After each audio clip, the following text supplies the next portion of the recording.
however long it takes, you continue to do what is asked of you. Do not grow weary in doing his good deeds. Um, and at some point, it will all pay off. Uh, but that's all I got. And with that being said, we're gonna get into this week.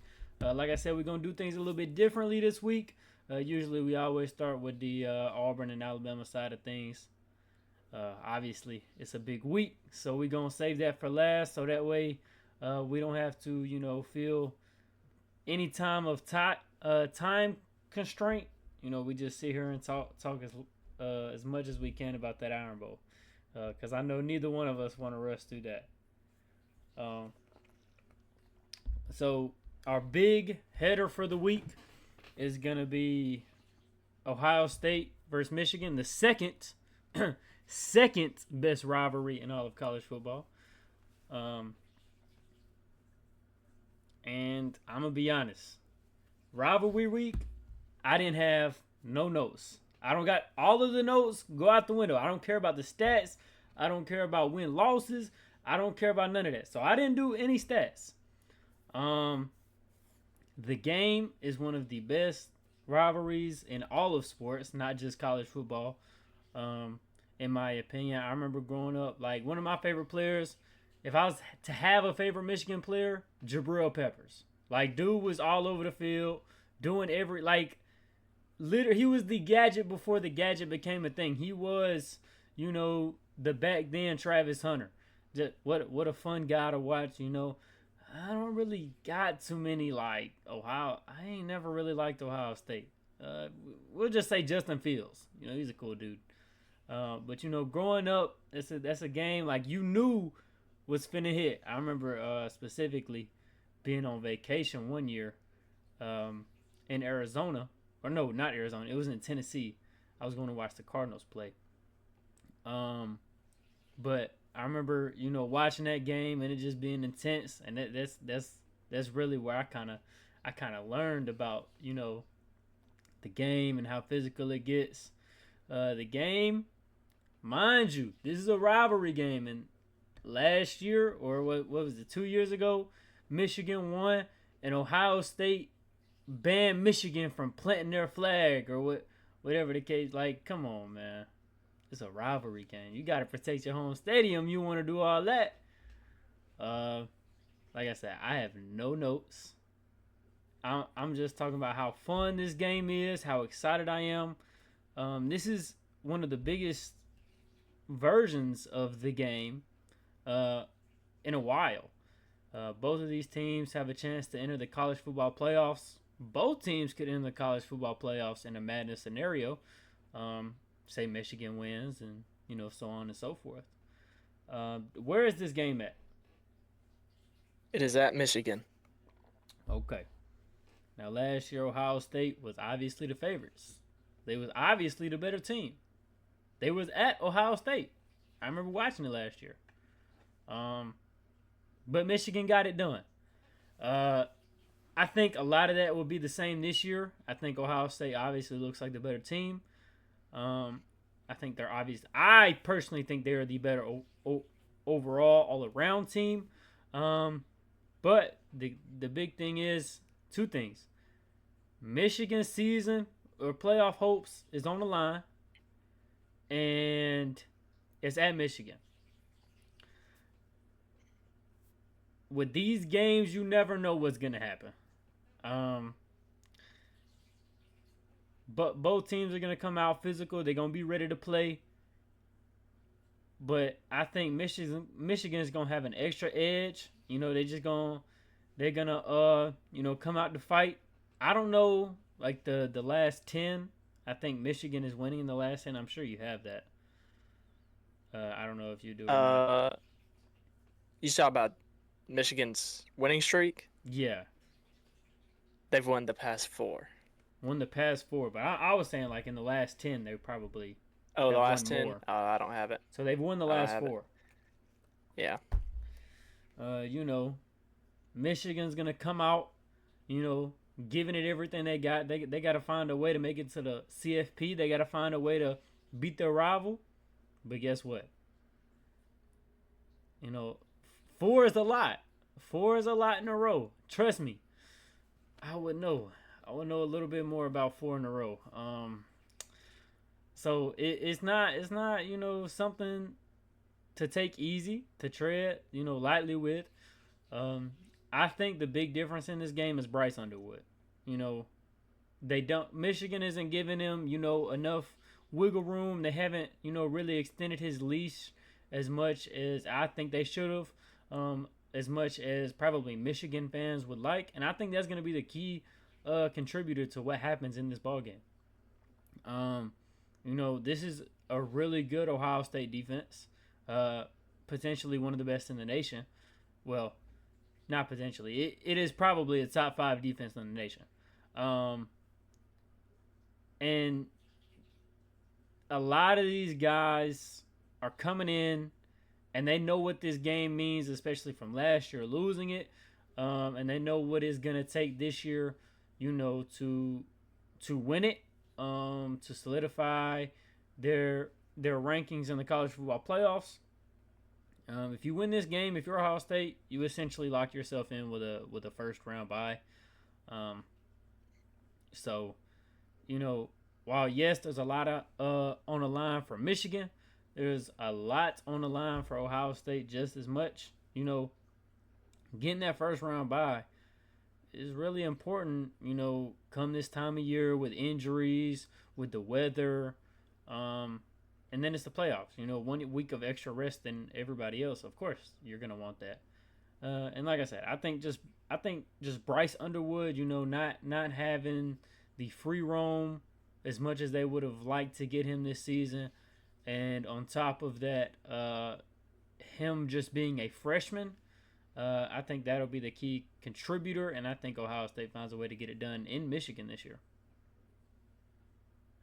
Yeah. Talking about this Ohio State defense, they are first in yards allowed per game, first in pass yards allowed per game, second in rush yards per game, and first in points allowed per game. Now, that sounds cute and all. Cute and all. Who's the best offense they've played? Serious question. Who do you think is the best offense this Ohio State defense has played? If I had to pick one, I'd probably say Washington. Yeah, that's fair. Yeah, Washington does have a good offense, and they stuffed Washington's offense pretty good. So those numbers are heavily skewed because they have not played high caliber offenses. Now, impressive nonetheless. I personally believe Ohio State does have a top five defense in the sport. They are elite. Everything is telling me that Ohio State should win this game. They are just far, far better team in my opinion. I thought the same thing last year, and it was in their building. This year, it's at Michigan. Um, and Michigan is better than what Michigan was last year. I agree with you, Bryce Underwood. What do we see out of him?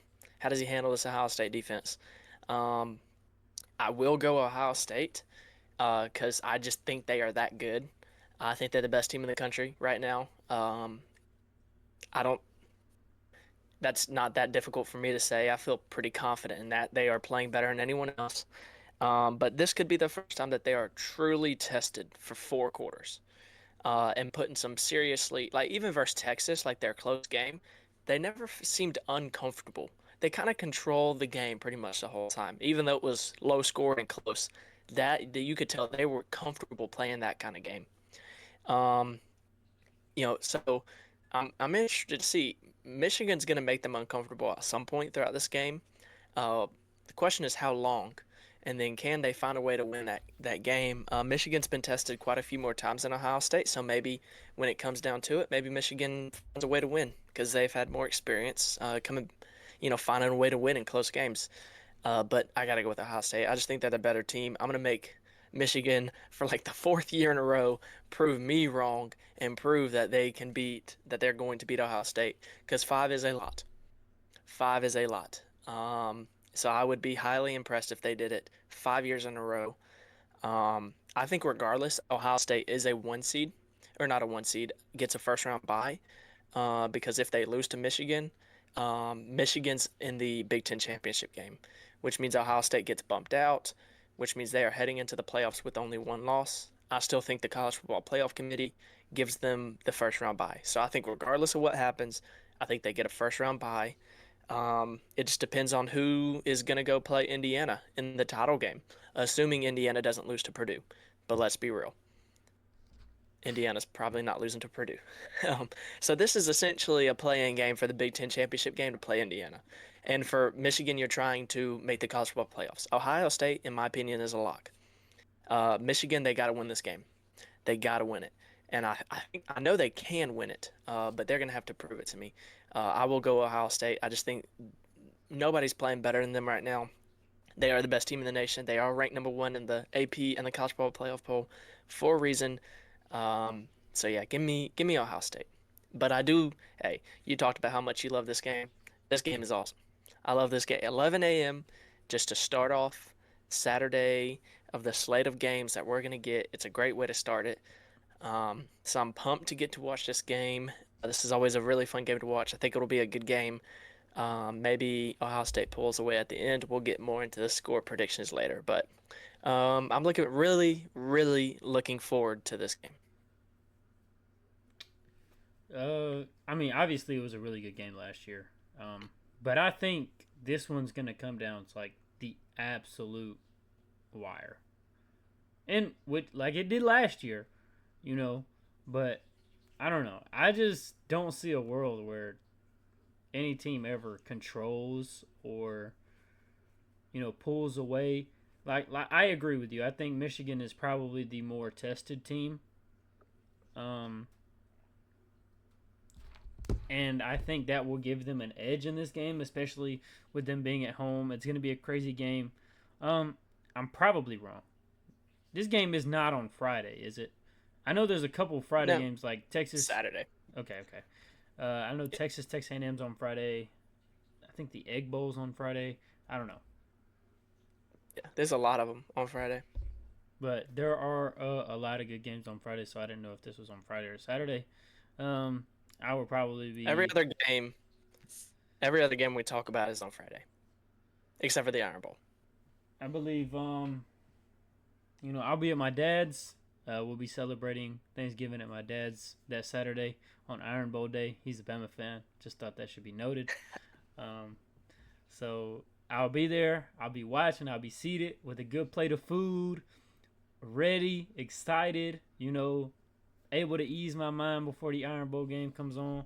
I couldn't find the record of when both teams were like totally ranked, but I was gonna try to have that as something to note. Something to note is when both teams are top five. Um, Ohio State holds the leading record at 7-6-1. I couldn't find, where they were both ranked overall.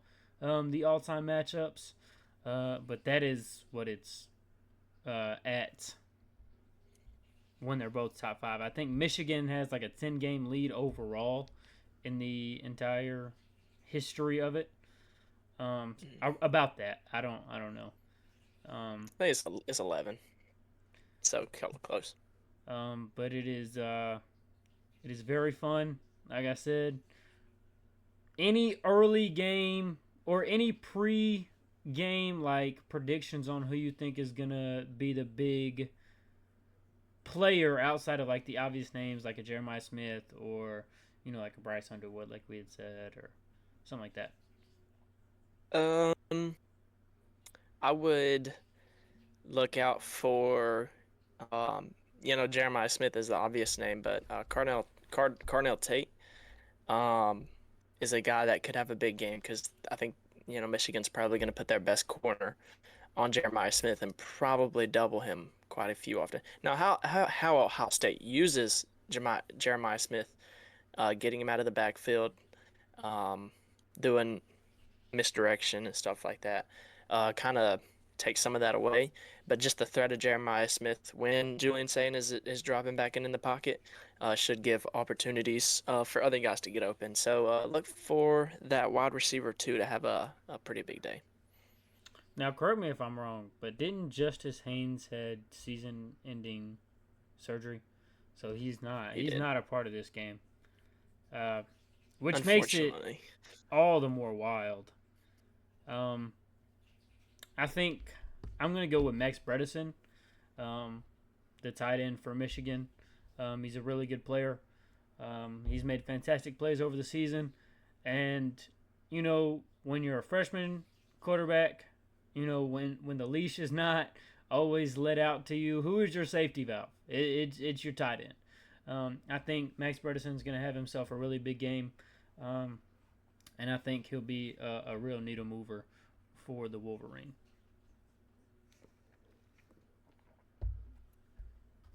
Yeah, Michigan and those tight ends, dude. So I think for them to win, I think I agree with that. I think their tight end is gonna have a big day, because they're definitely gonna need to move the ball through the air. Just not gonna be able to run it, especially without Justin Haynes, um, just as your main, like your only attack. Obviously Bryce Underwood does bring a rushing attack on his end, not just passing. I think that's gonna be crucial if they're gonna get it done too. I'm not sure how many rushing quarterbacks Ohio State has seen this year. I imagine Bryce Underwood is probably the most dynamic. So we'll see how they handle it. I'm Yeah, interested to see I would like to say this defense get tested. I am wrong. It is not Max Bredesen. Max Bredesen is the tight end like 2 or 3. It's Marlon Clean. That's the tight end one. That's on me. But nonetheless, I think the tight end's gonna have to have a big day. Yeah, I agree. Uh, I don't really have anything else to note other than just how good of a game it's gonna be and how excited I am. Yeah, no, same here. I'm pumped for it. I love this game. Love this game. All right. Well, with that one, we're gonna go on into the next big game. This game is on a Friday. I believe this is the 11 a.m. game on that Friday, or is this the Which one night are we talking game about? on Friday? Texas. Texas versus Texas A&M. Yes, 6:30. It's a night game. Okay. Okay. And do you know where it's at? It is at Texas. At Texas. Um. Yeah, Texas. Unfortunately, does not have a chance to go to the college football playoffs. I believe they have 3 losses at this point. Um, but I think something to note is, you know, he kind of dropped off in the Georgia game, but Arch Manning has really found himself later on to the year. Something to note for me, which was really surprising on paper, as a passer, Arch Manning is better than Marcel Reed. He has more yards, he has more touchdowns, he has less interceptions, and I believe he has a higher QB rating. Um, so, what version of Marcel Reed are we going to get? It goes back to when they were playing South Carolina. I told you in the first half, this is the downside of Marcel Reed, and in the second half, I told you this is the upside of Marcel Reed.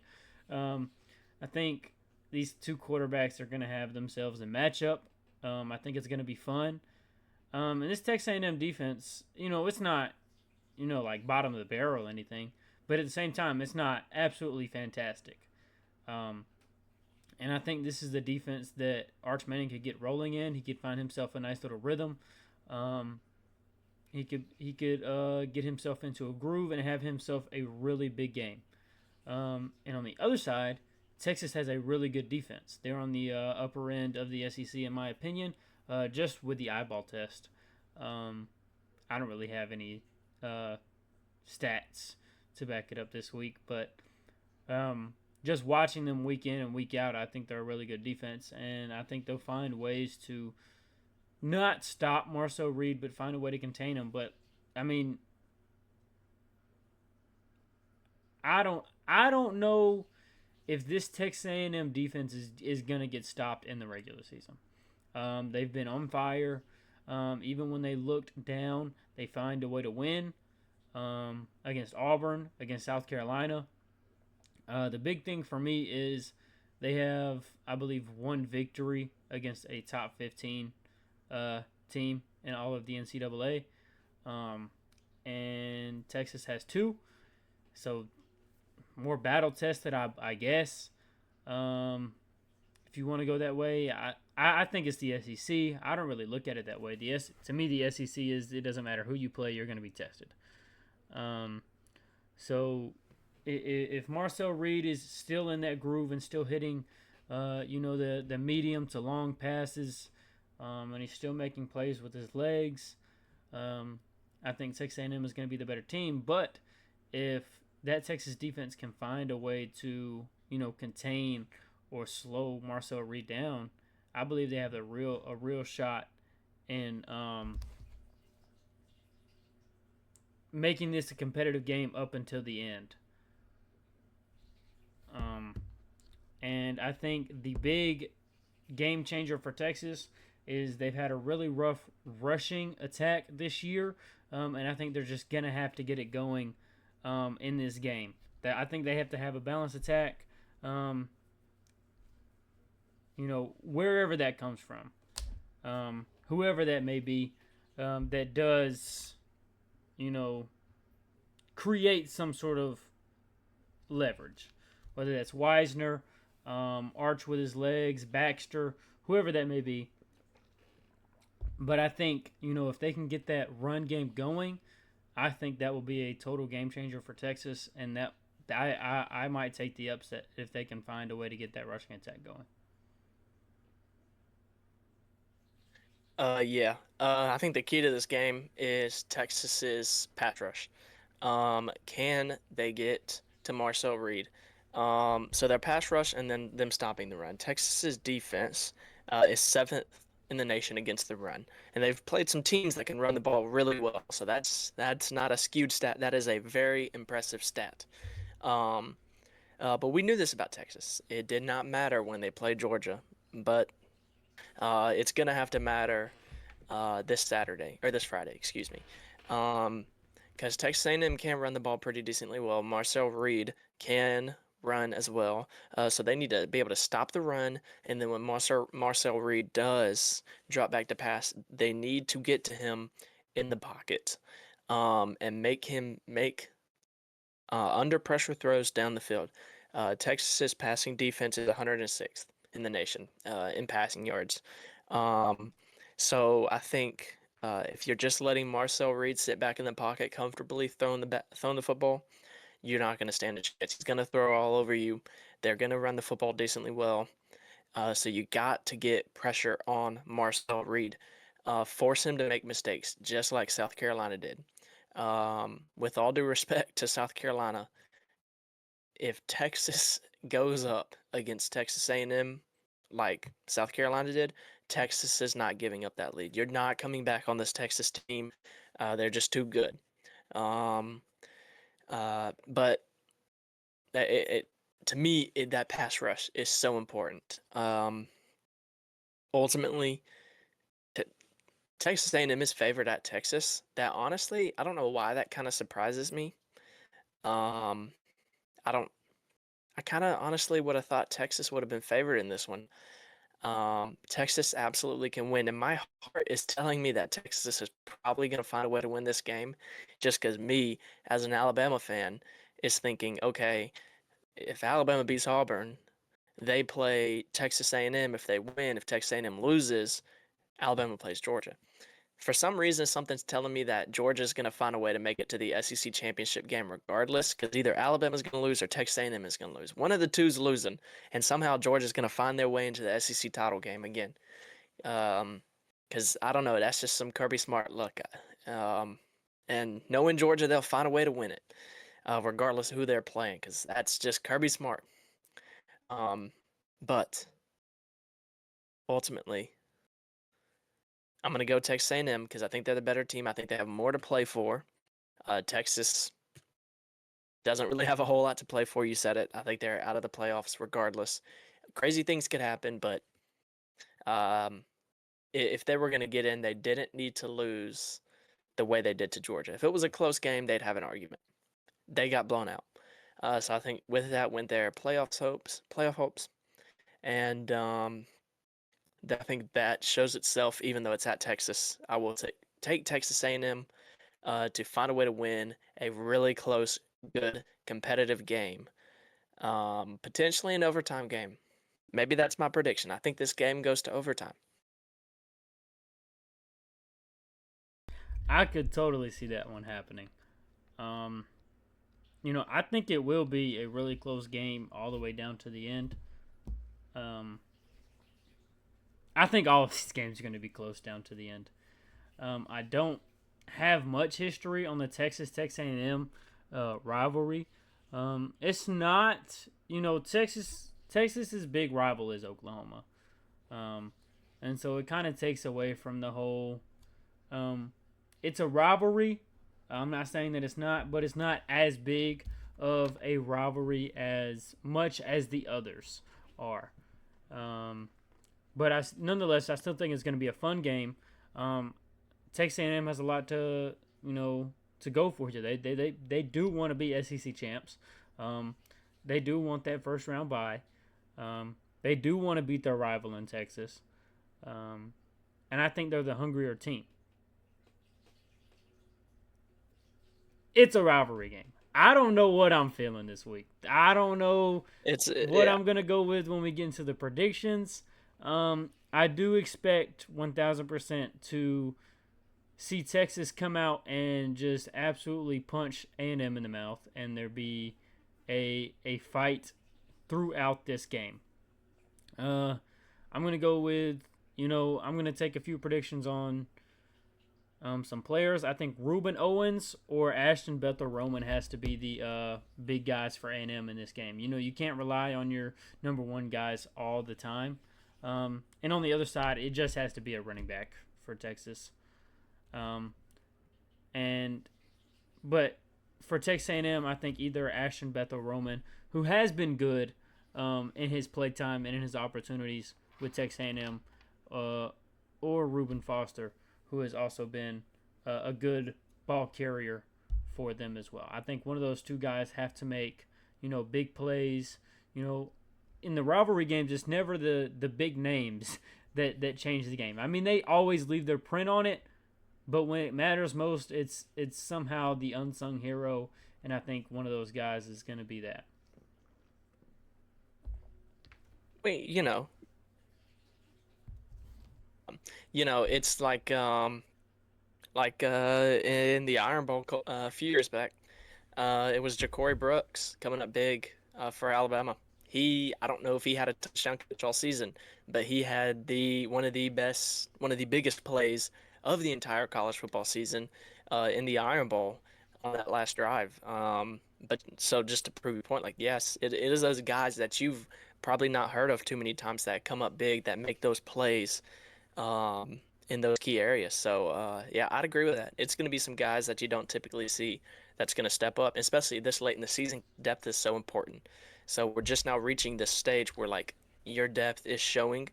So definitely some of those depth guys are gonna come up huge for both teams, and we'll see which one comes out on top. Um, yeah, I'm still kind of hung on it. I don't know. Yeah, I'm torn. I'm torn. I might switch my prediction. We'll see when we get there. Yeah, it'll definitely be an interesting one. And you said this one's at 6:30, correct? Yes, Now this one is another game on Friday, and I believe this one is the early game. it's 11 a.m. Yeah. Yeah, yeah, this one is the early game. This is the Egg Bowl. Look, I don't know how anybody else feels. To me, when I'm watching Rivalry Week, is Iron Bowl number one, the game number two, and for whatever reason, Egg Bowl is my third favorite. I love watching the Egg Bowl every year. Kind of like how I said earlier with the whole Jabril Peppers thing, and watching it on vacation. That was one of the first times I was like, "Oh snap, this is a good game."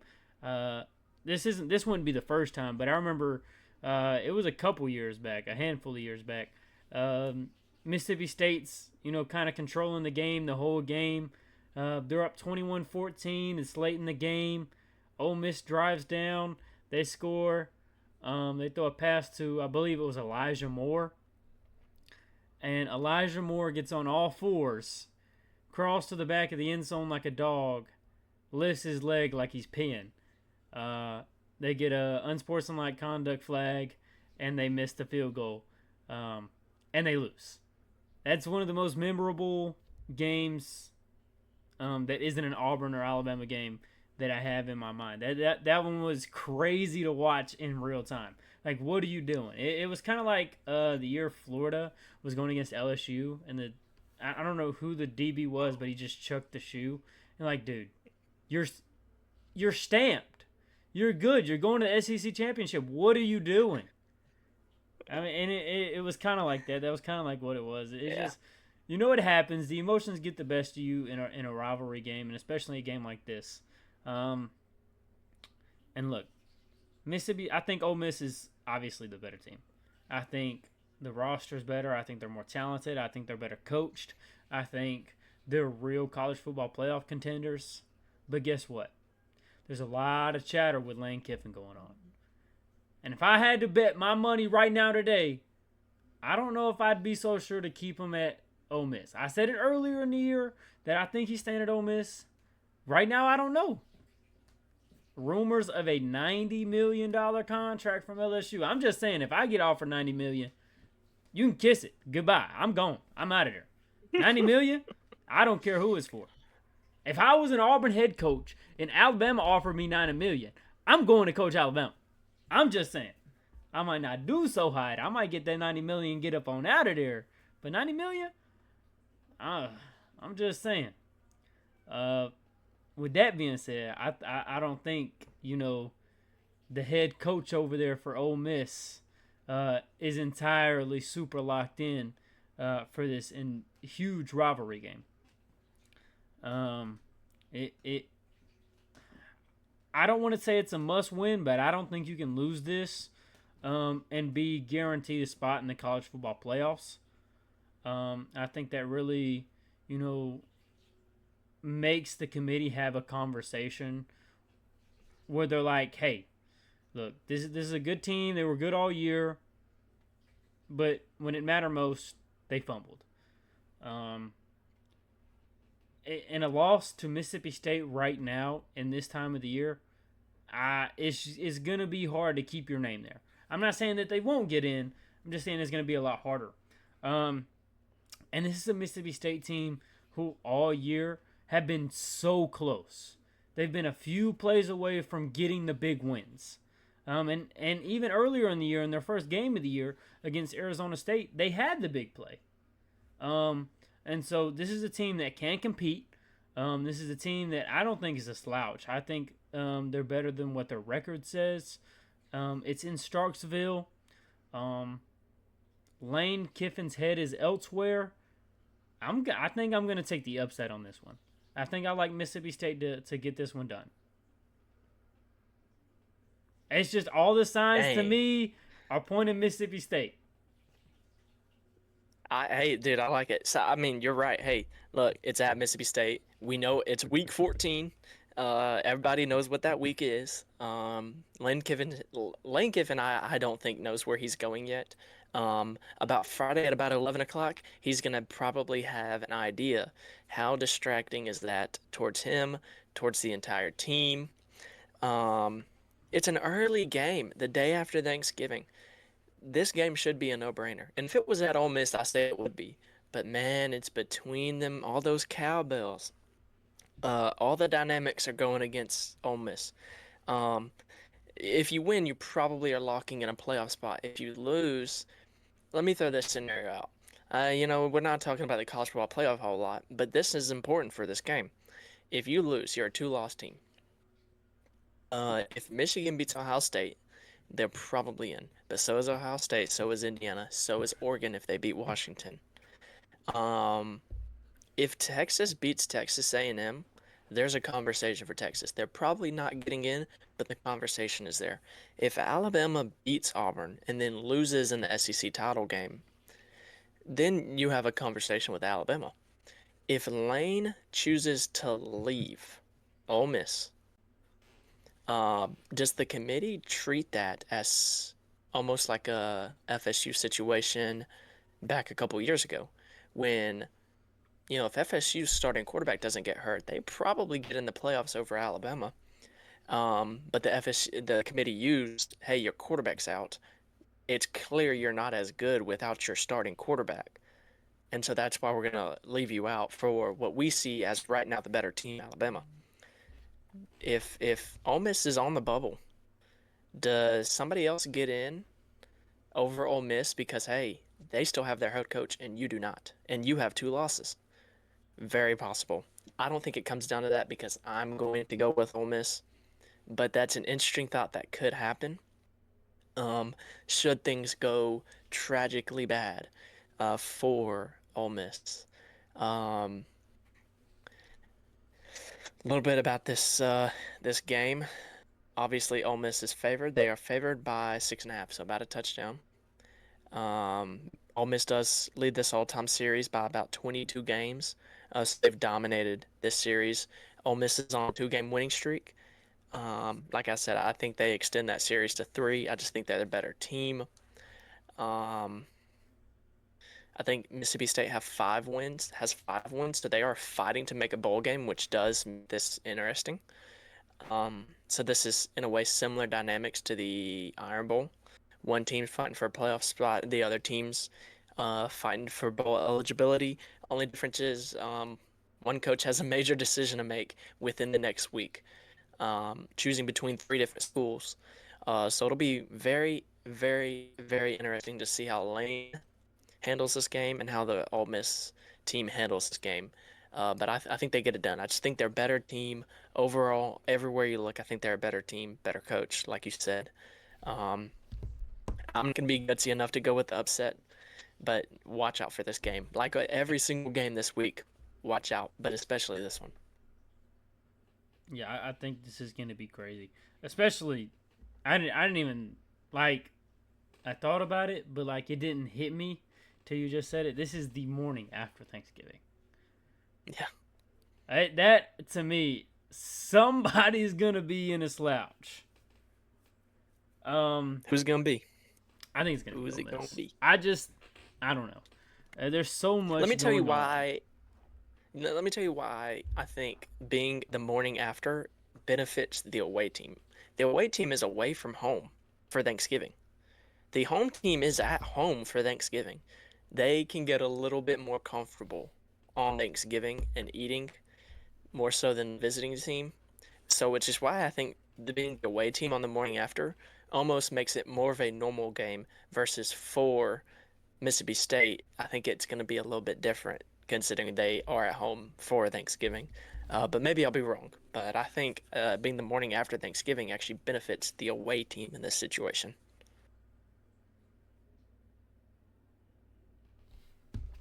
I agree. Well, I don't agree. Not this time. I agree with what you're saying. I'm just still taking the upset. You just don't think it'll matter. Yeah, that's fair. That's fair. I want to pick the upset, but I'm not this game. I'm not gonna do it. Look, I think this game is super fun. I hate playing Mississippi State because when you're playing Mississippi State, the most annoying thing in the world is cowbells. But when you get to watch and root for Mississippi State, the best thing in the world is cowbells. And I'm excited to wake up Friday morning, the day after Thanksgiving, turn on the TV, and listen to them cowbells while I'm eating some dressing, some ham, some leftovers. I'm excited. I'm excited for sure. Oh yeah. But I have nothing more for this exciting Egg Bowl. No. I do love this game though. I do love this game so much. To me, it's one of the most fun rivalries. Yeah, all year, dude, all year, and it has all the moments. Yeah, I love it. But yeah, that's all I got for this game. With that being said, we go into the main event. Now, I would like to, let's talk about what happened last week. Auburn's at halftime right now against Oregon. I don't know if Bama's playing, and I just got some potentially breaking news come through my phone. So, I would like to before anything else is said. I don't know how reliable this source is, but I've heard a lot of other sources. But from Babysitter Bari, it's a verified account on X, tweeted breaking: Auburn has closed on its next football coach. Announcement expected on Sunday. Press conference on Monday. A couple of the biggest names on this roster have already been retained for the next season. Excited for the future WDE.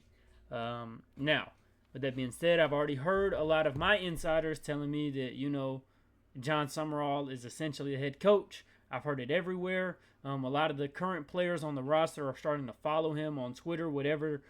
Take that for what you will. I don't really care too much about that.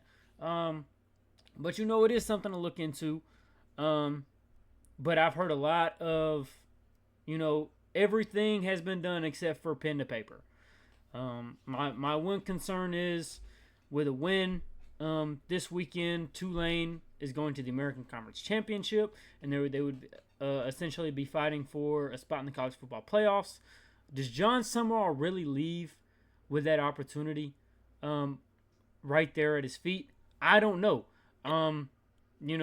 Obviously we were just talking about that for Lane Kiffin, but I'm on the other side of this.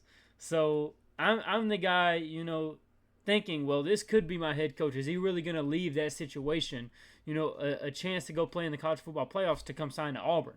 Is he? I don't know. That's been my biggest question.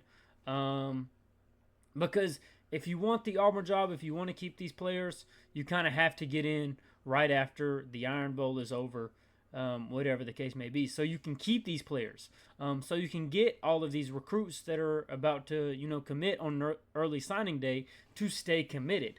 And these guys that are committed to Tulane, you want them to flip, so all of that's going on. If that is the case, I don't know.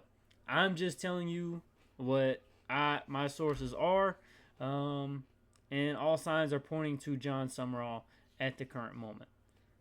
Whether what I just read to you is true or not, I don't fully know. But like I said, all signs are pointing to him. A lot of players are following him on Twitter. People are breaking the news. But that's neither here nor there. That's not confirmed. That's looking ahead. I just know that it popped up on my phone right now. Obviously, both of us watched Barn Burners. That's okay. That's fine. I don't want to get too much into it. I don't want to talk a whole lot about it. Deuce Night was fun to watch. There's a lot of chatter of he could potentially play against Bama. Shut up. It's not happening. He's not ready. He relied on his legs too much against Mercer. While, yes, it was fun and it worked, it's Mercer. Deuce Knight is a better athlete than probably every player on that field for Mercer. No offense to Mercer. They're a really good D2 team. But that, it is what it is. He's not playing against Bama, right? A lot of the things that worked against Mercer isn't going to work against Bama. So let's just go ahead and get that narrative out there. He's going to be sitting on the bench. Ashton Daniels sat last week against Mercer, so he could play against Bama. Ashton Daniels will be the starter. That's not even a debate. But he looked good. Deuce Knight looked good. He proved to you that he could be the future. He kept his eyes downfield while working out of the pocket. He knew when to escape the pocket. Like I said, he did kind of, to me, relied on his legs a little bit too much. I would have liked to see him throw it into some tight windows, make a few dangerous throws once you get a lead. That's okay. You have a lead against Mercer. It's okay to take a few shots. He did take a few shots.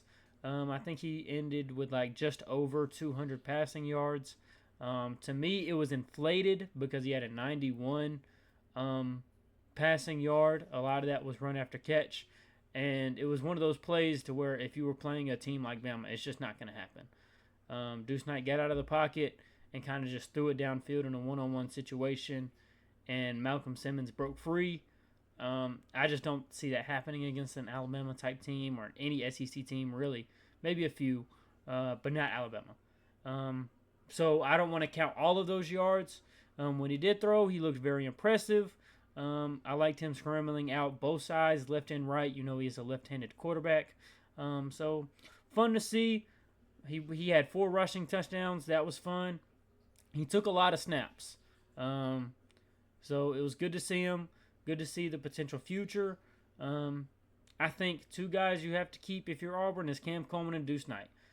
Deuce Knight is a main reason a lot of these recruits are staying at Auburn. A lot of these recruits are not uncommitting from Auburn. They want to play with this kid. I think you give these two guys a blank check and move on with your day. Yeah, I mean that's the main point. I thought a couple weeks ago that Cam Coleman was a lock to leave. I'm not so sure about that now.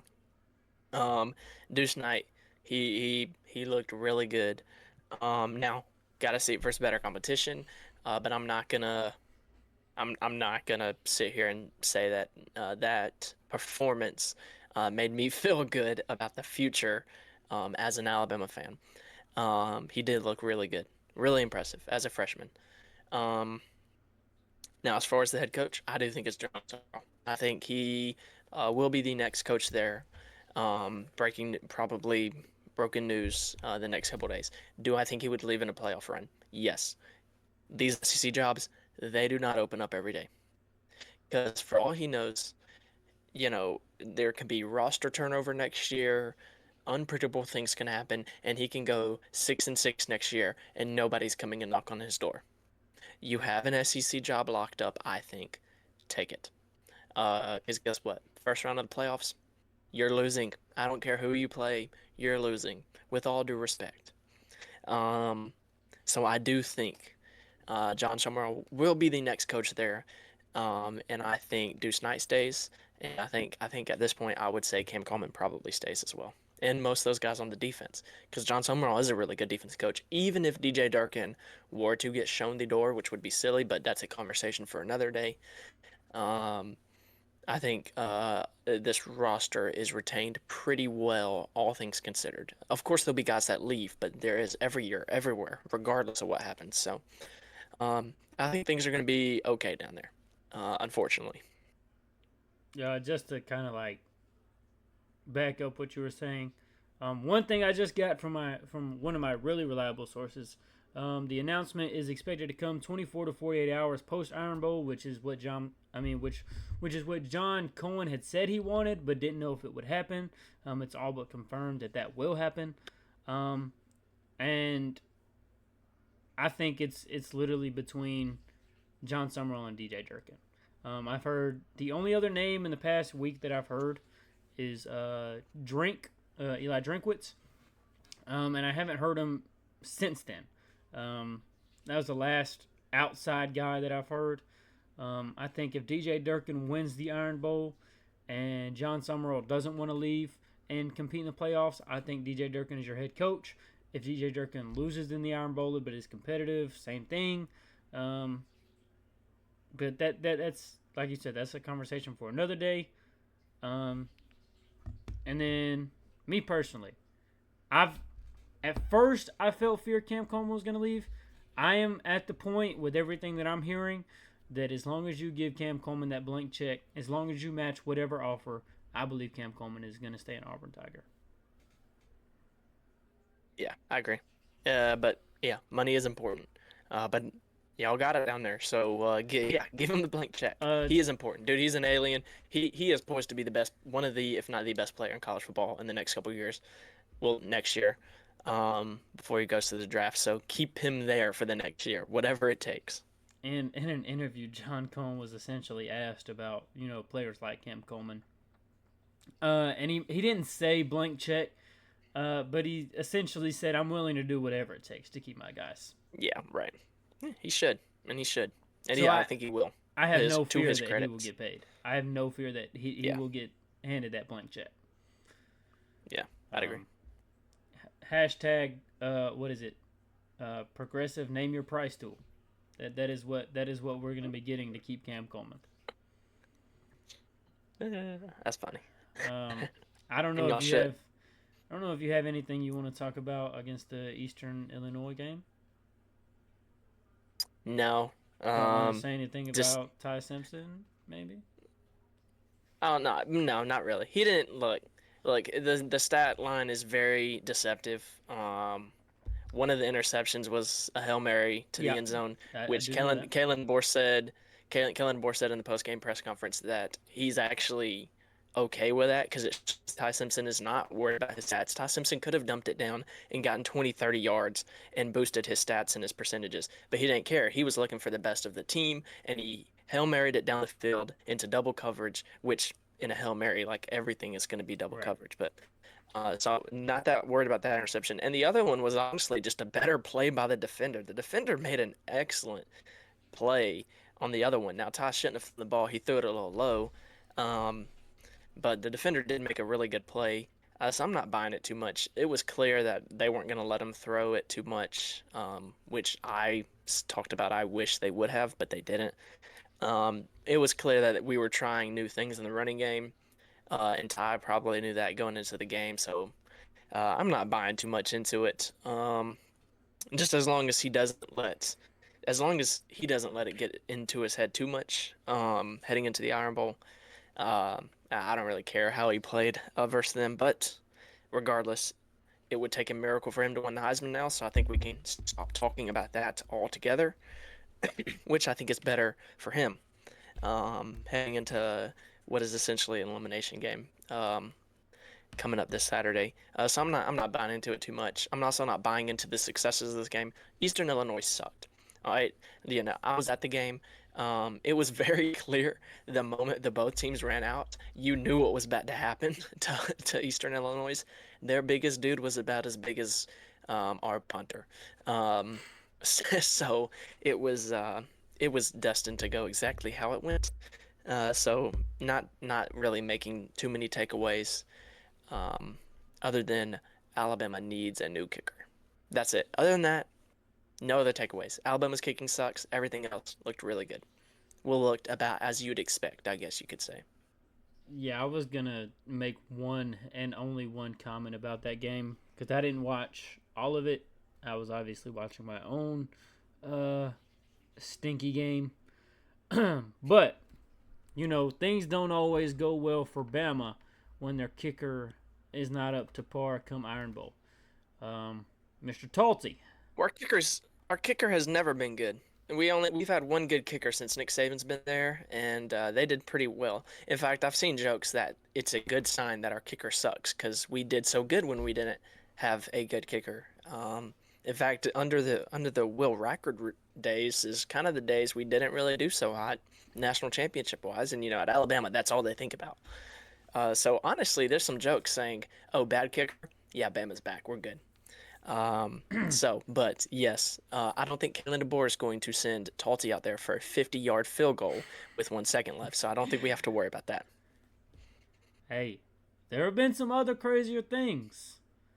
I mean, missed field goals, doinked field goals, game on the line field goals. Hey, Yeah, it yeah, ain't just about that 1 second. yeah. We're throwing a Hail Mary. I Not even a Hail Mary. It'd be 4th and 8, and we'd be on the 35-yard line, the dead center of the field, with 1 second left, and we're down by 2. You best believe we're throwing the football. I'm telling you right now, because if he kicked it and missed, he'd probably get assassinated. With all due Yeah. respect, Alabama fans are crazy. Somebody would kill him, unfortunately. All jokes aside, we do need a new kicker, though. I think it's just innocent. He was a Lou Groza Award winner. He was won the best kicker in the nation award when he was at Miami of Ohio just 2 years ago, and now he sucks. It's got to be in his head. The talent's there. It's all in his head at this point. With kicking is so important. Um, so uh, in a situation like that, I would not trust him. Um, we just need to get his confidence back. Unfortunately, I don't think we should give him too many opportunities um, this Saturday because this game means too much. We got to start going forward on 4th down. Todd's low key best on 4th downs. He's been really good this year. So I would take that opportunity. And I think Kellen DeBoer feels the exact same way. I think we're going to be punting it or going for it pretty much every 4th down. Hey, if that's what is gonna happen, I am 1,000% fine with it. I'm okay with taking my chances there. Uh, so I guess we'll get into the bunch load of predictions that we have. for the week. Yeah. So just to recap, Before last week you went. Oh, sorry. Go ahead. before we say anything else, I didn't do awards for the week because obviously we're very locked in on Yeah. the Iron Bowl. This isn't college football, but play of the week, 3rd and 8. Shadur Sanders gets the ball, rolls out, 52-yard bomb. That's all I'm saying. I'm a Shadur fan, okay? I just had to make sure y'all know who the play of the week was. We Shadur Ah, fan. I don't know about you. I'm a Shadur fan. I've been watching him since he was at that little Christian Texas high school he was at, like freshman year of his high school year. I've been watching him for a long time. I'm a big fan. yeah. I think he's gonna be pretty good, honestly. Um. Alrighty, you ready to get in these predictions? Oh yeah, we got a lot of them. All right, yeah. Just to recap last week, you went 3-7. I went 8-2. Mm. We disagreed on 5 games. I got all 5 of those right. You got all of them wrong. Um, so the totals are 78-28 for me, 60-26 for you. So 30 games, plenty of time for you to catch back up. It is still an open race, but that week you did not need. I'll say that. So obviously, um, never mind. We're not gonna predict. We're gonna predict that game last. So the first game we will predict Ohio State goes to Michigan. What do you think? Ohio State goes to Michigan. What'd you say? Michigan's won four in a row. 4 in a row too many. Ohio State's tired of it. Bryce Underwood's not ready for it. I'm gonna take Ohio State 27, Michigan 21. All right. I'm also gonna go Ohio State. I think they scored 27 as well, but I'm gonna take their defense to only give up 17. So 27-17. Give me Ohio State to end that streak finally. Um, Georgia Tech. This game is on Friday. It is in Mercedes-Benz Stadium, which I think unfortunately affects the outcome. So what you got? If you would have asked me a few weeks, I would have taken Georgia Tech. Georgia Tech has been very cold. Georgia's potentially one of the hottest teams in all of college football right now. I'm going to go Georgia to continue. I'm going to take Georgia 34, Georgia Tech 17. All right. I think it's a bit closer than that. Just 'cause I think Georgia Tech is going to have a lot to play for. Of course, trying to still receive an at-large bid, which is still on the table. If they beat Georgia, they don't even have to make the ACC title game. But I'm going to go Georgia to win 37, or no, excuse me, 32-27. Um, yeah, I think last week did do a deal to change my opinion on that game. Unfortunately, this is a game I was looking forward to all season. A little bit less hype now. Ole Miss, Mississippi State, the Egg Bowl. Uh, Um, we got. I got the upset. Um, Reports are that a private plane took off from Oxford, Mississippi today to Baton Rouge. Was supposed to go back to Oxford, but is going to Gainesville. All I'm saying, very distracted Lane Kiffin. I think Mississippi State takes advantage. I think they find a way to win. It's gonna be an ugly one. It's gonna be close. Give me Mississippi State 28-27. 1 point loss.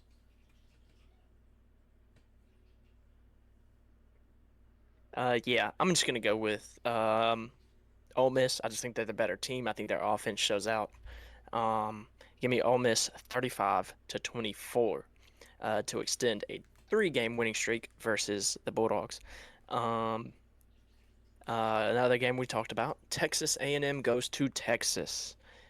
Big game for both teams. What you got? Um, I have a feeling Texas is gonna win, but I'm not gonna overthink it. I'm gonna take Texas A&M. They haven't lost a game for a reason. I think they're gonna go to the SEC championship game for a reason. I think they're gonna get an automatic playoff bid for or an automatic bye week for a reason. They're one of the best teams in the country. I'm gonna go Texas A&M 34, Texas 24. Wow. Okay, so a double-digit win. I'm also gonna go Texas A&M, but I think it's a high-scoring, close game. I think Texas A&M wins 38-35. in overtime. I said that earlier. I think it's an overtime game. Possibly one of the games of the year when it's all said and done. Um, let's see. Next is Vandy at Tennessee. Vandy playing for a playoff spot, probably. Vandy at Tennessee. I just think Vandy's reign ends here. I don't think they make it win or loss, but I'm going to solidify that with a loss. Tennessee's going to win a close game. I think 30-27. All right. So I also have Tennessee. Unfortunately, this pains me. It hurts me more than anything to pick those guys. But I do think Tennessee gets it done. I think a lot of offense. Um, but I'm gonna go with Tennessee's offense. They looked really, really, really good last week, to their credit. Give me Tennessee 35-31. Next, a game that I love. Um, I'm secretly a Washington Husky fan because they delivered my sweet baby coach Kalen DeBoer um, straight into our arms. Um, yeah, gonna be the next coach to win the national championship at Alabama. I still firmly believe that. But Oregon, Washington, Oregon loses, maybe not make the playoffs. Washington wins. Not definitely not gonna make the playoffs, but it's a big game. It's a big game for them. They want to win. Best believe.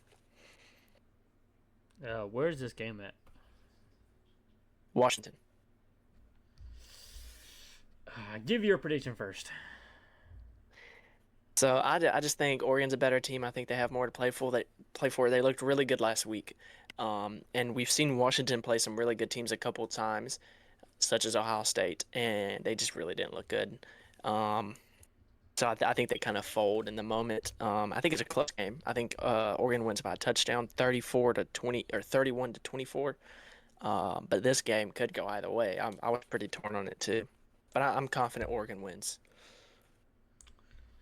Uh, Reminding me of the USC game. If they can run the ball like that against Washington, which I don't see why they wouldn't be able to, I don't think it'll be much trouble at all for Oregon. I'm going to go a higher scoring game for Oregon. I'm going to go 38-25. Yeah. Next up on the list, Iowa, Nebraska. These two teams do hate each other. It doesn't really get talked about because neither one of these teams are nationally relevant. But these two teams, man, it's a good game every year. Nebraska just coming off a terrible loss to Penn State. Iowa had a good season, nothing playoff hopeful wise, but they've had a pretty good season. What we got? Um, Ever since the Dylan injury, Raiola, yeah, is out. Correct. ever since the injury to Dylan Raiola, they just haven't looked the same.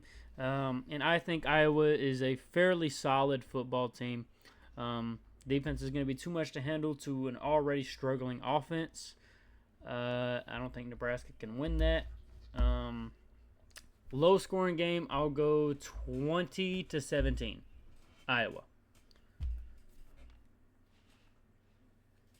Yeah, I'm in the same ballpark as you. I think if Dylan Riley was playing, I'd maybe flip this prediction. But he's not. Give me Iowa. I also think they score 20. I think that's a sweet spot for Iowa. But I think this Nebraska offense is just not going to be able to do anything. So give me Iowa 20-13. Next, in-state battle. Arizona goes to Arizona State. Arizona is favored in this game. Um, which I had to double check that, but they are. So take with that information what you will. Jeff Sims, the backup quarterback for ASU, has actually looked really impressive since the Sam Levitt injury. Um, I think ASU looks like they really haven't missed a beat. I like ASU to win this game. I wish it was being coached by my future head coach. Unfortunately for me, that is not the case. I'm going to take ASU 30-24. Sorry, LeBaron Fallon just hit a freaking awesome shot. So anyway, just ignore that. Um, Just LeBaron Fallon doing LeBaron Fallon things. I agree. I think Arizona State gets it done at home. I agree there. Their backup quarterback has looked better than expected, at least better than I expected. Um, so give me Arizona State 28 to 20. Next, we have a SEC versus an ACC matchup. Kentucky goes to Louisville. Louisville coming off a pretty disappointing past few weeks. Kentucky has looked better than what we thought over the past few weeks. Ultimately, I will pick Louisville to win this game. I just think they're better, but I think it's a really good football game. I think it comes down to the end. Give me Louisville to win 27 to 24. What did you say?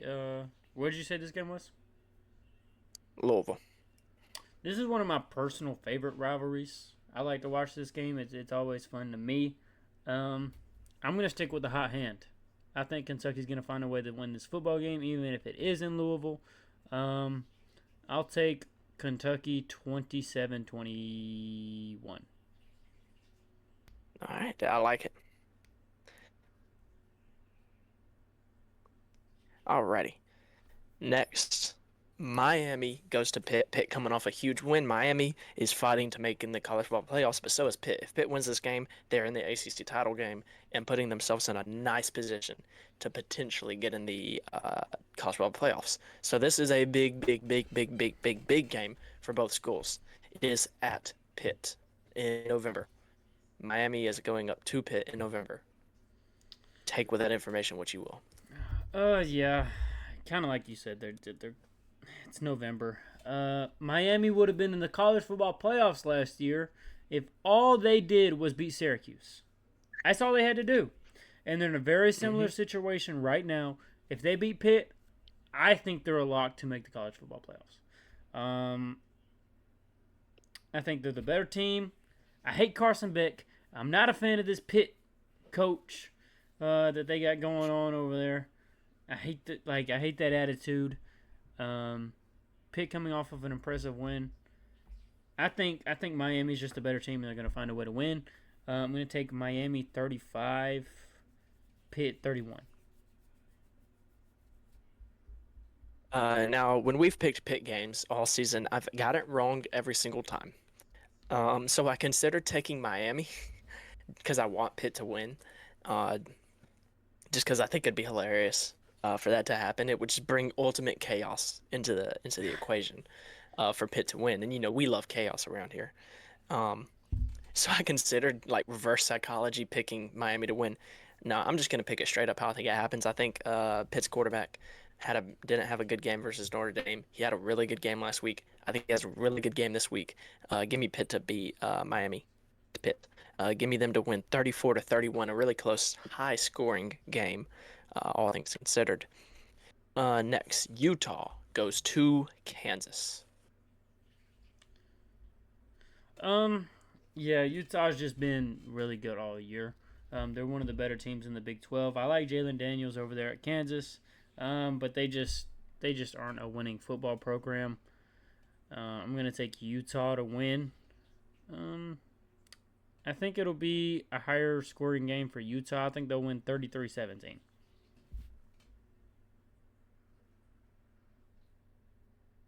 Yeah, I'm gonna agree. I'm gonna go with Utah. I'm gonna go 32 to 24. So not too far off yours. I think Kansas scores just a little bit because I do also like Jalen Daniels. Next up, G5 matchup, huge, huge in determining who could possibly go to the playoff. Navy is going to Memphis. Navy wins out and they win the American. They are putting themselves in good position, potentially to make a college football playoff run. But they have to go through Memphis this week, this Thursday. This game is played this Thursday at Memphis. Um, I think I took USF to beat Navy. I think that's who it was. I'm gonna take Memphis to beat Navy again. Um, I just think Memphis is the better team, and I think the American Conference is gonna go to either Tulane or North Texas. Uh, and I don't want to even have Navy in that mix, so we're gonna take them out. I think Memphis will win 37-33. A lot of 30s Every time. this game. uh, Every time we've picked Navy, I've picked Navy. And I'm just not going to change it this late in the season. I'm just going to pick Navy because why not? I've picked them every time. I'll keep it going. I think Navy wins 35 to 34. I think it's a very good game. Very, very, very good game. A game that I'm honestly pretty intrigued by. Cincinnati had really high hopes going into last week. They lost. This week they go to TCU, who I believe is fighting for bowl game eligibility, maybe. They either have like 5 or 6 wins, something in that ballpark, I think. I can look that up for you.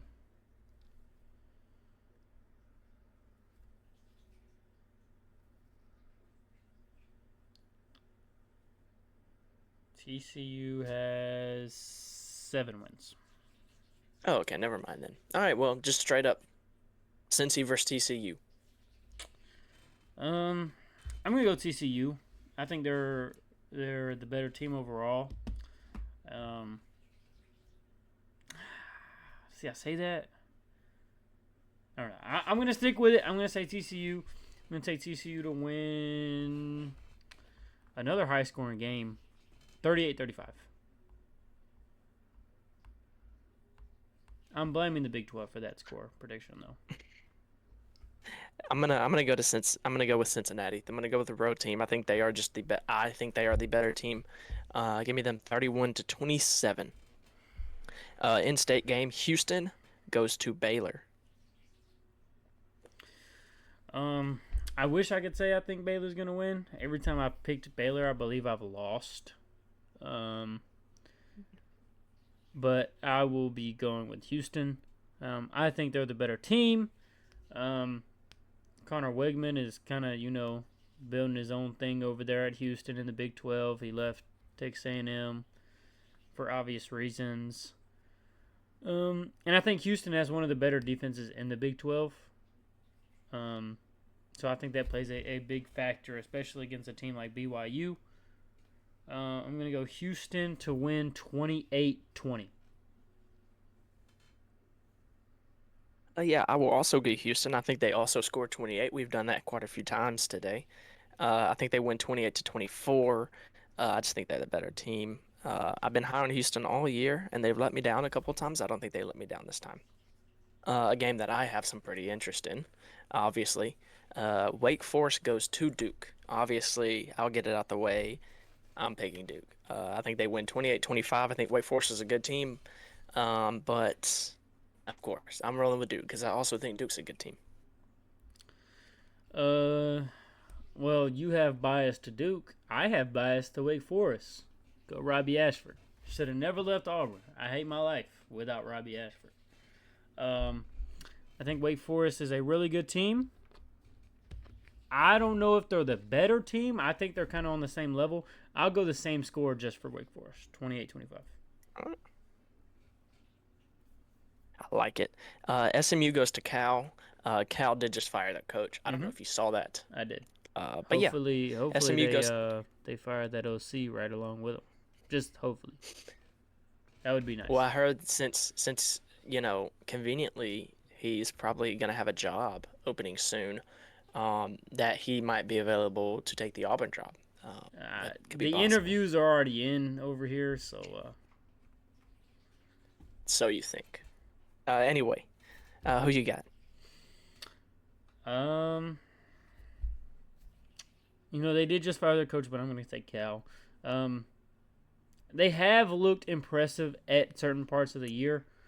And I think that continues to shine. I'm not even going to try to say their quarterback's name, but he's a freshman, and he is really good. Bright future. I'm going to take Cal to win 28-24. Yeah, I think SMU wins 34 to 24. I think they're just the better team. I picked against them one time this year, and it failed miserably, so I will not make that mistake again. Ever since then, I've picked them every time they've come up in our predictions, and I've been right every time. Um, so maybe, every time we predict SMU, they find a way to win. So I'll just roll with it this time. Give me the ponies. Um, In-state game, SEC ACC matchup again. This is FSU versus Florida. This is the battle of who sucks Yeah. the least. Obviously, the news came in that Mike Norvell will be retained as head coach for next year. I think that's a very stupid decision because I think you're setting yourself back a year. Players, recruits, even potential next offensive coordinator if Gus Malzahn leaves. They all know that this is probably just a one-year show.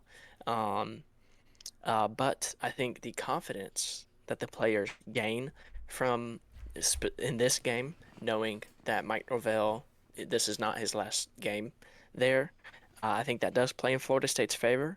So I think that helps make this game close. I'm still going to go with Florida, 20-17. I will say on I think the main reason they're keeping him, and I think his buyout is like 60 million right now. It'd be 100 million to fire everybody there, which is what they need to do, essentially. Yeah, that's crazy. Um, I'm gonna go Florida. I think they've been on a kind of a upper, not really like a hot streak because they haven't been winning a whole lot, but I do think that they've kind of picked up some traction. Um, I think DJ Lagway. He's been consistent. I mean, he's been good, then he's been bad, good, then he's been bad. I don't know what he was last. I can't remember last game, but I'm pretty sure it was a bad game. So I'm going with the good. You love me, you love me. Now I'm going to go with a good game for DJ Lagway. They beat Florida State. The Florida State disappointment continues. Going to go Florida 27-24. Nice, nice, nice. Virginia Tech goes to Virginia. What we got? Virginia State's just been really disappointing all year. They've signed their next head coach in James Franklin. I'm sure he'll do really good there. I think I saw he's the second coach to ever coach in 3 separate Power 4/Power 5 conferences. That being the SEC, the ACC, and the Big Ten. The second to ever do it. But he's not there to coach this game. I'm taking Virginia. They're going to the ACC championship game, and they might get themselves a playoff lock. I'm going to go Virginia 20-13. Yeah, I'll also go Virginia. I just think they're the better team. Virginia Tech incredibly disappointing. The future is bright there, I do think, but not this Saturday. Give me Virginia to win 30-17. UAB mess this weekend, a whole mess. We're not gonna get too much into that. Very stupid situation to have happen to your program. Um, I don't even want to talk about it. UAB goes 2-12 to end the year. Um, what do you think? I'm going to take the Blazers every time that we put them on this prediction. I do want to say it was all over something that happened the day before. Just want to make that. Come on, man. Yeah. But that has nothing to do with who's winning this football game. I'm going to take Blazers every time we got a prediction for the Blazers. I think they find a way to win 24-17. Alex Mortensen hasn't had the stint at interim that I believe he would like. We'll see how UAB goes about that this offseason. Yeah, I was hoping he'd be the next coach there. I just don't think he will be. Just because, I mean, look, they beat Memphis. They haven't beaten anybody else since, I don't think. I believe so. Yeah. But, of course, I'm going to go with my school. Give me the Blazers, 35-31. Higher scoring, obviously. That's the only way I think UAB can win a football game. I don't know, till they prove me wrong. Next up, SEC matchup. This is an old Southwest Conference game. Missouri goes to Arkansas. I'm going to take them Arkansas boys. Still a big fan of Taylor Green in that offense they got over there. Bobby Petrino, I highly doubt he'll be the head coach, but he's still interviewing. He's still trying to prove why he should be, or why he should come back as the head coach.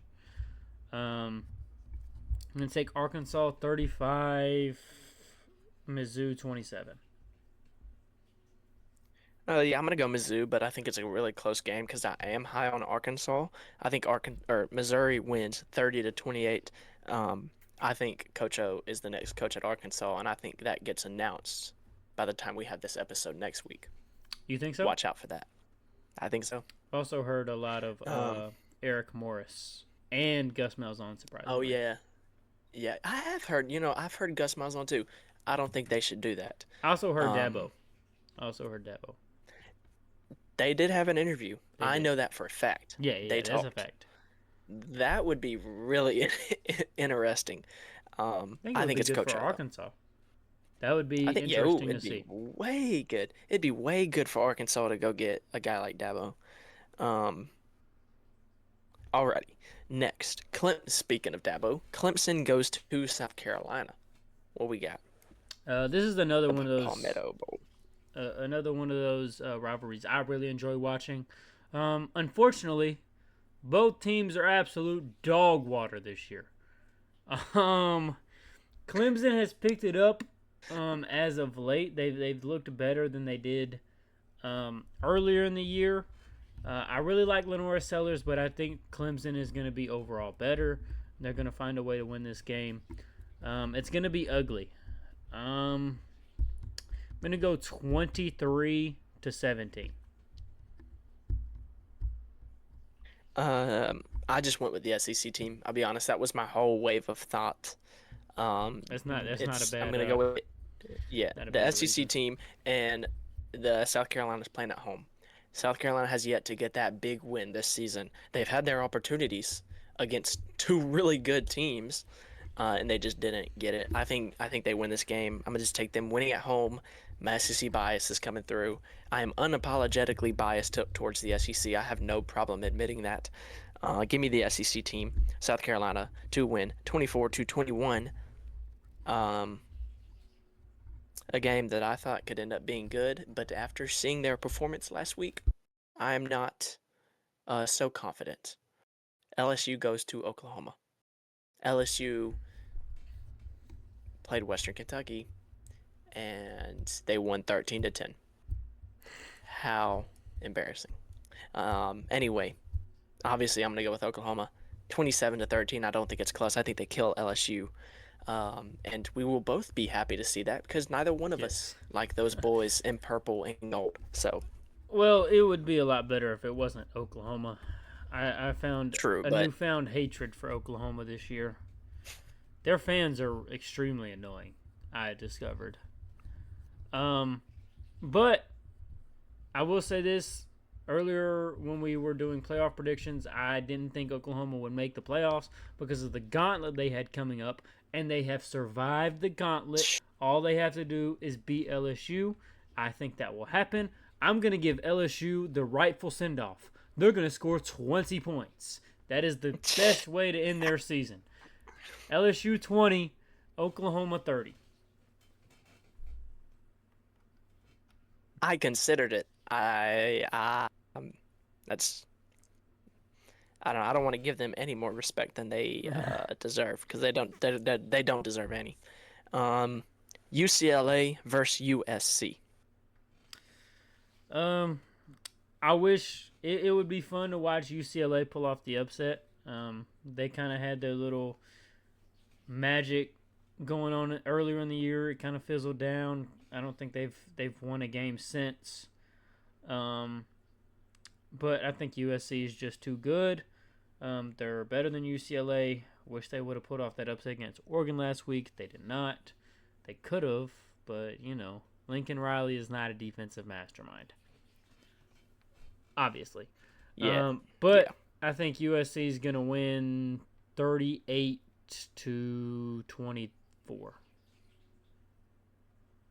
Yeah. I think USC just boat races them. I think they win 42-20. I don't think it's close. I'd say that they're far the better team. Next up, another in-state game. I think. Yes, Indiana, Purdue. Um, This will be far away from my TV. I'm not even going to be thinking about this game. Yeah, 55-0. Why not? Yeah, 55-7. I'll give them one touchdown. that's hilarious. Yeah, I'm gonna also go with just a beat down, 45-17. I think Indiana just kills them. In-state game. These two schools are separated by like 8 miles. UNC goes to NC State. This will be an interesting game because North Carolina has really picked up closer to the end of the year. They lost their last game, but they competed, and I believe they lost on some controversy. I believe it was a 2-point conversion. I don't remember. I know it was really close, and I know them boys in powder blue are looking a lot better. But I'm gonna go with NC State, 35-27. But I do think Bill Belichick will have a better year next year. He has impressed me. I agree. Come the end of the year. Oddly enough, even though he's missing a bowl game, he has exceeded my expectations, especially after the first game. Wisconsin goes to Minnesota, a nice Big Ten game, full of nothing but defense and terrible offense. What you got? I think Minnesota's just a better team. What I don't know is I can't remember his first name, but something Fickle. They need to fire him. Why is he still there at Wisconsin? Yeah, Luke Fickle. They said he was coming back next year. What are you doing? Yeah. Why? I don't get it. They don't want to get involved. Yeah. I don't get it. Maybe you catch the next carousel. Is that what you're thinking? I don't know. I just think there's a lot of up-and-coming coaches that would, consider a Big Ten job, whether it's Wisconsin or not. But hey, what do I know? I'm just a fan. I'm gonna take Minnesota to win 23-17. Yeah, I will also go Minnesota to win, but I think it's incredibly low scoring, 17-13. Next up, Penn State coming in hot. They're going to Rutgers, wherever that is, New Jersey, I think. Do you have Rutgers' record? I don't think they were that bad. I think they were like a 7-win team, maybe. Yeah, they have like 6 or 7 wins, I think. They've hit bowl eligibility like barely. Chill out. No, sir. No, sir. That's a tough one. I think what puts it over is Penn State just has better athletes. I think that kind of is what wins it for them. They have really good athletes. They're strong. They're physical. It's still Penn State. This is still a James Franklin team. They just do not have a head coach anymore. And they also suffered without their starting quarterback. So I think Penn State does win. I think it'll be a little bit funky. I think Rutgers does put up a fight. I don't think they're really a pushover team, but I'm going to go Penn State 30-17. Yeah, I'm going to go Penn State as well. I think they win 24-10. Kind of a comfortable win, but not like necessarily a beatdown per se. Maryland at Michigan State. What you think? I think I'm never picking Michigan State again, no matter who they play, because they're bad luck for me. I think they have like 4 wins on the year after I hyped them up the first time we brought them on the show. And you know what? I think they played, Nebraska the first time they talked about them? And they competed. They played fairly good. I don't know. It's just the teams that I pick. They give you hope. They play good, and then they just find a way to lose. I'm just a loser, I guess. So with that being said, I'm going to go with Maryland, and Maryland's going to lose. I'm going to go with Maryland to win an ugly game. I'll go 13-10. Dang, very ugly. I will go Michigan State. I like Mike Locksley. He is a Nick Saban guy under the Nick Saban tree. But it is at Michigan State. I think Michigan State finds a way to get it done.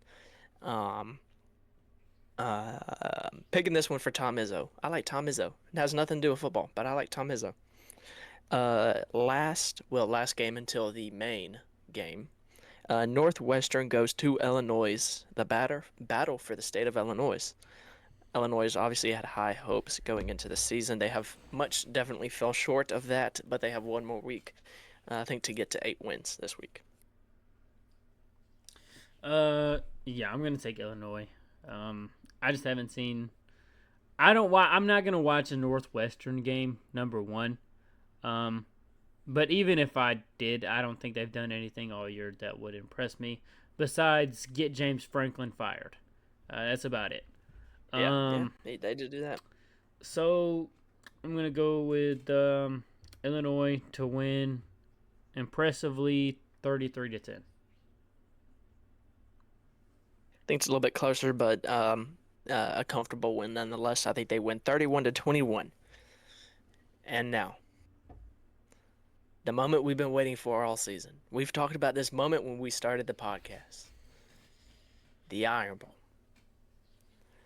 Alabama versus the other guys. Auburn versus that team up north. The Iron Bowl. I don't know how else to introduce this game. It is the game that we have been looking forward to all season long. I'll go first. I'll go first because you're predicting the upset. Not to spoil anything, but you're predicting the upset. Yeah, I'll go with Alabama. I think it's a really close game. I think the line's 5.5. I think Auburn covers. I think it's really close, a really good game. Makes me sick to my stomach. But give me the Tide to win. I'm on the fly going to change my score prediction because I see a major flaw with it. Uh, Was that major uh, flaw that Auburn was winning? Because if so, that's not a flaw. no. No, you had I that had right. Alabama. I had Alabama kicking 2 field goals in this game, and I just don't think that happens. Give me Alabama to win 28-24. To 28-24. Yes.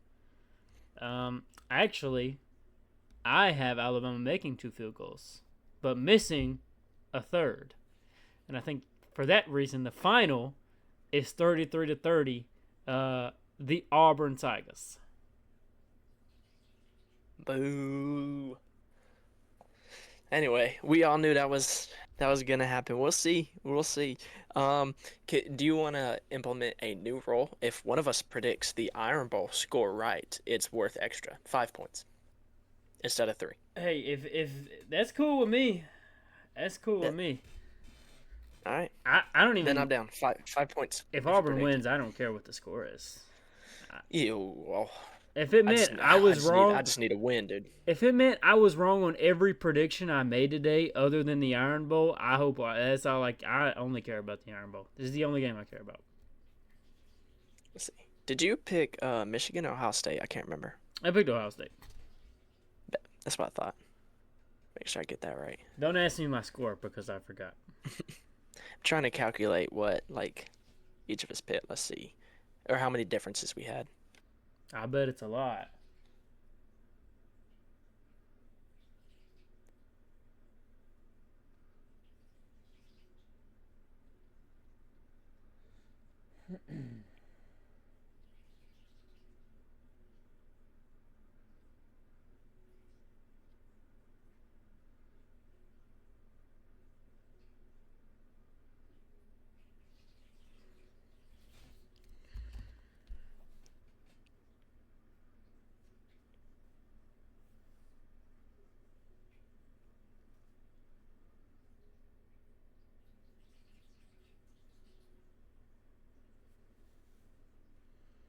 Uh, 11. 11 I got. That could be off, but it's somewhere around that. Only? That's crazy. Yeah, yeah. So not as not as much can happen this week as we had hoped, but 11 difference. Could go a long way with a long bowl season ahead towards helping you out. Well, if I go 11 for 11 on those, and you go 0 for 11, it's a tie ball game, ain't it? Yeah. No. I think I'm carrying a 17 or 18 point lead. No. So it's closer, but it's not tie ball game. It'll make it competitive again. Oh, I it know will. that. It definitely will. Mm-hmm. Uh, but we've talked. We've made a lot of predictions today. Talked a lot about the Iron Bowl. There's nothing else to be said. There's nothing else to do but to wait and see how this all unfolds. I wish it was tomorrow. I don't think there's anybody more ready than us to watch this game.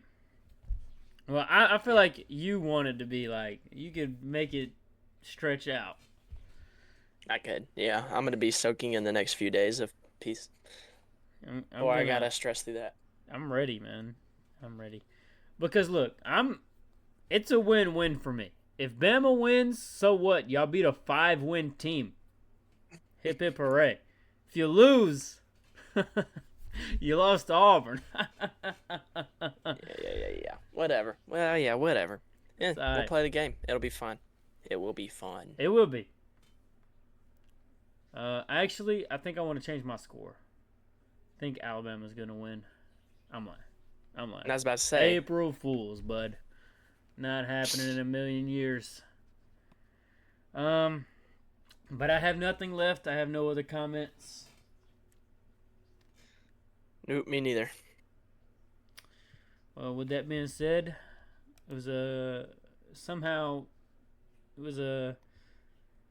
wasn't like a crazily shorter episode, but we talked a lot of ball today. So we're gonna get on out of here. Next time y'all see us, somebody's gonna be grinning ear to ear. Somebody might have tears coming down their face. Roll, tears, roll, as they say. And not to forget, the next episode, somebody will be in the opposing team's gear, I believe. Yes, I think so. We did. Yeah, we'll do it. We'll still do it. I'm terrified, but we'll do it. Okay. Somebody will be wearing the right or wrong colors. And we'll see who that is next week. I'll probably be 20 pounds heavier. I might have a few extra rolls after Thanksgiving. But that's okay. It's okay. I'm ready for it. Hey, if nothing else, we're both going to be eating good. I hope. Oh, yeah. I hope we you're will. Eating good. I'm eating good.